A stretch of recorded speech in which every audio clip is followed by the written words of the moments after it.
Hello, ಎಲ್ರಿಗೂ ನಮಸ್ಕಾರ. ಎಲ್ಲರೂ ಹೇಗಿದ್ದೀರಾ? ಮಾರ್ನಿಂಗ್ ತಿಂಡಿ ಏನೂ ಮಾಡಿರಲಿಲ್ಲ. ಜಸ್ಟ್ ಕಾಫಿ ಕುಡ್ಕೊಂಡು ಎಕ್ಸಾಮ್ಗೆ ಹೋಗಿದ್ದೆ. 9:30 to 12:30 ಎಕ್ಸಾಮು. ಸೊ ಬರೋಷ್ಟರಲ್ಲಿ ಟಯರ್ಡು. ಇನ್ನು ಹೋಟೆಲಲ್ಲಿ ಫುಡ್ ತಿನ್ನೋದಕ್ಕಾಗಲ್ಲ, ಹೊಟ್ಟೆ ಹಾಳಾಗುತ್ತೆ. ಸೊ ಹಂಗಾಗಿ ರೇರು ಮ್ಯಾಕ್ಸಿಮಮ್ ಹೋಟೆಲಲ್ಲಿ ತಿನ್ನೋದು. ಎಷ್ಟೇ ಕಷ್ಟ ಆಗಲಿ, ಉಪವಾಸ ಇದ್ದರೂ ಸರಿಯೇ ನೀರಾದರೂ ಕುಡ್ಕೊಂಡು ಮನೆಗೆ ಬಂದುಬಿಟ್ಟು ಏನಾದರೂ ಅಡುಗೆ ಮಾಡ್ಕೊಂಡು ತಿಂತೀನಿ. ಸೊ ಇವತ್ತು ಮನೆಗೆ ಬಂದಿದ್ದ ತಕ್ಷಣ ಡ್ರೆಸ್ ಚೇಂಜ್ ಮಾಡಿ ಫ್ರೆಶ್ ಅಪ್ ಆಗಿ ತುಂಬ ಹೊಟ್ಟೆ ಹಸಿತಿತ್ತು. ನೋಡಿದ್ರೆ ಮಾರ್ನಿಂಗು ಏನೂ ಮಾಡಿರಲಿಲ್ಲ, ಬೇಗ ಎಕ್ಸಾಮ್ಗೆ ಹೋಗಬೇಕಿತ್ತು ಅಂಥೇಳಿ. ಎಗೇನ್ ಬಂದು ತರಕಾರಿ ನೋಡಿದ್ರೆ ಮೂಲಂಗಿ ಇತ್ತು. ಮೂಲಂಗಿ ಸಾಂಬಾರು ಮಾಡ್ಕೊಳ್ಳೋಣ ಅಂತ ಹೇಳ್ಬಿಟ್ಟು ಇಲ್ಲಿ ಕುಕ್ಕರಲ್ಲಿ ಬೇಳೆ ಮತ್ತು ಟೊಮೆಟೊ ಸ್ವಲ್ಪ ಅರಶಿನ ಹಾಕಿ ಬೇಯೋದಕ್ಕೆ ಇಟ್ಕೊಂಡು ಎಗೇನ್ ಅದನ್ನು ಒಂದು ಲಿಮಿಟಲ್ಲಿ ಜಸ್ಟ್ ಒಂದು ಸರಿ ಇದು ಮಾಡಿ ಗ್ರೈಂಡ್ ಮಾಡ್ಕೊಬೇಕು. ತರಿಯಾಗೇ ಇರಬೇಕು, ಸ್ವಲ್ಪ ಪೇಸ್ಟ್ ಥರ ಆಗೋದೇನು ಬೇಡ. ಎಗೇನ್ ಒಂದು ಸೈಡ್ಗೆ ಈ ಕಡೆ ಒಗ್ಗರಣೆಗೆ ಹಾಕ್ಕೊತಿದ್ದೀನಿ. ನಾ ಯಾವಾಗಾದರೂ ಬೇಳೆ ಸಾರು ಮಾಡಲಿ ಸ್ವಲ್ಪ ತೊಗರಿಬೇಳೆ ಆ್ಯಂಡ್ ಸ್ವಲ್ಪ ಮಸೂರಿ ಬೇಳೆ ಅಂತಾರಲ್ಲ, ಈಗ ಮಸೂರು ದಾಲ್ ಅಂತಾರೆ ಅದನ್ನು, ಅದು ಹಾಕ್ಕೊಂಡ್ರೆ ತುಂಬ ಟೇಸ್ಟಾಗಿರುತ್ತೆ ಸಾಂಬಾರು. ಈ ಸಾಂಬಾರುಗಳಲ್ಲೆಲ್ಲ ಮನೇಲಿ ಮಾಡಿರೋ ಅಮ್ಮ ಮಾಡಿರೋ ಸಾಂಬಾರು ಪುಡಿನೇ ಬಳಸ್ಕೊಂಡ್ರೆ ತುಂಬ ಚೆನ್ನಾಗಿರುತ್ತೆ. ಅದು ಬಿಟ್ಟರೆ ಈ MTR ಹೊರಗಡೆ ಇದೆಲ್ಲ ಅಷ್ಟೊಂದು ರುಚಿ ಕೊಡೋಲ್ಲ ಅನಿಸುತ್ತೆ. ಯಾಕಂದರೆ ನಾನು ಆಲ್ರೆಡಿ ಎರಡೂ ಟ್ರೈ ಮಾಡಿದ್ದೀನಿ. ಹೊರಗಡೆಯಿಂದ ಸಾಂಬಾರು ಪುಡಿ ತಂದು ಟ್ರೈ ಮಾಡಿದ್ದೀನಿ.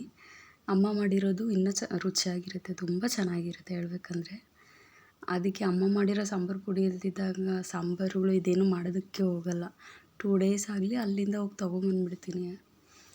ಆಮೇಲೆ ನಾನು ಮಾಡ್ಕೋತೀನಿ, ಇಲ್ಲಾಂದರೆ ಚೆನ್ನಾಗಿರಲ್ಲ ಅನಿಸುತ್ತೆ. ಏನೋ ಸಾರುಗಳು ತಿಂದಂಗೆ ರುಚಿ ಅನಿಸೋದೇ ಇಲ್ಲ. ಇಲ್ಲಿ ಹೇಳ್ಬೇಕಂದ್ರೆ ಏನಾದರೂ ಸಂತೃಪ್ತಿಯಾಗಿ ಊಟ ಮಾಡಬೇಕಪ್ಪ ಅಂತಂದರೆ ಒಂದು ಬೇಳೆ ಸಾಂಬಾರು ಅಥವಾ ನುಗ್ಗೆಕಾಯಿ ಸಾರು, ಒಂದು ಮೂಲಂಗಿ ಸಾರು. ಈ ಮೂರರಲ್ಲಿ ತೃಪ್ತಿಯಾದ ಊಟ ಅಂತ ಅನಿಸುತ್ತೆ ನನಗೆ, ನನ್ನ ಪರ್ಸ್ನಲ್ಲಾಗಿ. ಯಾಕಂದರೆ ಮನುಷ್ಯ ಎಷ್ಟೇ ಮಾಡಿದ್ರೂ ಊಟಕ್ಕೋಸ್ಕರನೇ ಅಲ್ವಾ. ಅದರಲ್ಲೇ ರುಚಿ ಇಲ್ದಿದ್ದ ಊಟ ಎಲ್ಲದಕ್ಕೂ ಕಾಂಪ್ರಮೈಸ್ ಆದರೆ ಚೆನ್ನಾಗಿರಲ್ಲ. ಸೊ ಹಂಗಾಗಿ ಆಲ್ಮೋಸ್ಟ್ ಮನೆ ಅಡುಗೆನೇ ತಿನ್ನಿ, ಆರೋಗ್ಯಕರ ಅಡುಗೆ ತಿನ್ನಿ, ಆರೋಗ್ಯವಾಗಿರಿ. ಏನು ಗೊತ್ತಾ, ಪ್ರತಿದಿನ ಸಂಜೆ ನಡೆಯೋದೊಂದು. ನಮ್ಮೂರು ಒಂದು 7:30 ಆರ್ 8 o'clock ಒಳಗಡೆ ಕಾಲ್ ಮಾಡ್ತಾರೆ ಆಫೀಸ್ ಮುಗಿಸ್ಕೊಂಡು. ನಾನು ಅವಾಗ ಈ ನಾನ್ ಸ್ಟಾಪ್ ರೇಡಿಯೋ ಥರ ಇವತ್ತಿನ ದಿನ ಟೋಟಲ್ ಹೈಲೈಟ್ಸ್ ಹೇಳ್ತಾ ಇರ್ತೀನಿ.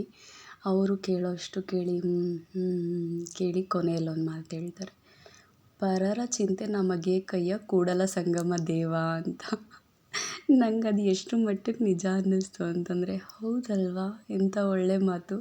ಆ್ಯಕ್ಚುಲಿ ನೆನ್ನೆ ಕೇಳಿದ್ದು ಇದರಲ್ಲೆಲ್ಲ ಒಂದೊಳ್ಳೆ ಮಾತು ಅಂತಂದರೆ ಇದು ಅವ್ರ ಬಾಯಲ್ಲಿ. ಯಾವುದೋ ಬೇರೆಯವ್ರ ವಿಷಯ ಏನೋ ಹೇಳ್ತಿದ್ದೆ, ಹೀಗಾಯ್ತಂತೆ, ಹಾಗೆ ಹಂಗೆ ಇದು ಅಂತ.